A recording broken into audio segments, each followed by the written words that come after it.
चने और गेहूं की घुघरी बना रहे हैं। इसको रात में मैंने भिगो दिए थे, चने और गेहूं को।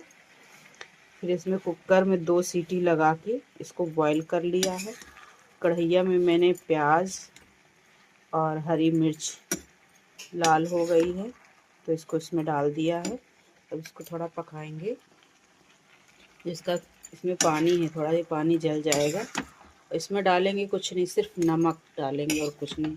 ये खाने में बहुत टेस्टी लगती है। नमक डाल दिया इसमें, इसको हम मिलाएंगे अच्छे से। ये मुझे खाने में बहुत पसंद है, हमारे घर में सभी को ये अच्छी लगती है।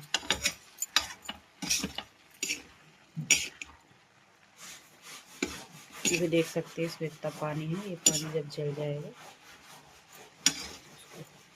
ढक देंगे, थोड़ा सा ढक के इसे पकाएंगे 5 मिनट के लिए।